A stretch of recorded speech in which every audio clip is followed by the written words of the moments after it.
ದೇವಸ್ಥಾನಕ್ಕೆ ಹೋಗೋ ರೋಡನ್ನು ಈ ದಿನ ಕ್ಲೀನ್ ಮಾಡ್ತಾಯಿದ್ದೀವಿ. ನೋಡಿದ್ರಲ್ಲ, ಈ ಬೇಲಿ ಗಿಡ, ಈ ಬೇಲಿ ಗಿಡಗಳು ತುಂಬ ಇತ್ತು ನೋಡಿ, ಅದನ್ನೆಲ್ಲ ತೆಗೆದಿದ್ದೀವಿ ನೋಡಿ. ಇವಾಗ ನೋಡಿದ್ರಲ್ಲ, ತುಂಬ ಕ್ಲೀನ್ ಮಾಡಿದ್ದೀವಿ ಈ ದಿನ.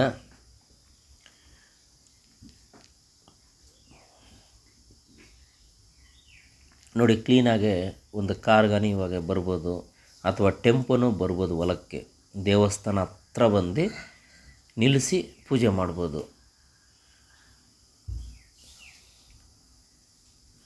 ನೋಡಿ, ಎಷ್ಟೊಂದು ಬೇಲಿ ಗಿಡಗಳಿಡ್ತು.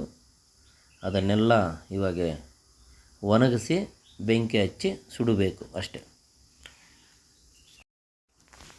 ನೋಡಿದ್ರಲ್ಲ, ತುಂಬ ಕ್ಲೀನಾಗಿ ಕೆಲಸ ಮಾಡಿದ್ದೀವಿ ನೋಡಿ. ಅದೇ ದೇವಸ್ಥಾನ, ಶನೇಶ್ವರನ ದೇವಸ್ಥಾನ, ಶನೇಶ್ವರ ದೇವಸ್ಥಾನ. ನಾಳೆ ಶನಿವಾರ ಪೂಜೆ ಇರುತ್ತೆ. ಆ ಪೂಜೆ ನಡೆಯೋ ಜಾಗಕ್ಕೆ ಸುಮಾರು ಜನ ಬರ್ತಾರಲ್ಲ, ಅವರು ಕುಂತ್ಕೊಳೋಕ್ಕೆ ನಿಲ್ಲೋಕ್ಕೆ ಜಾಗ ಇರಲ್ಲ. ಅದಕ್ಕೆ ಕ್ಲೀನಾಗೆ ಜಾಗ ಇಂಗಿಡಿಸ್ತಾ ಇದ್ದೀವಿ ನೋಡಿ. ಫಸ್ಟ್ ಇಲ್ಲೆಲ್ಲ ಎಷ್ಟು ಮುಳ್ಳು ಗಿಡ ಇಡ್ತು, ಅದನ್ನೆಲ್ಲ ತೆಗೆದು ಕ್ಲೀನ್ ಮಾಡಿದ್ದೀವಿ. ಮತ್ತು ಇದು ದೇವಸ್ಥಾನ ಹಿಂದುಗಡೆ. ಫಸ್ಟು ದೇವಸ್ಥಾನನೇ ಕಾಣಿಸ್ತಾ ಇರಲಿಲ್ಲ, ಇವಾಗ ದೇವಸ್ಥಾನ ಕ್ಲೀನಾಗಿ ಕಾಣಿಸ್ತದೆ ನೋಡಿ. ನೋಡಿ,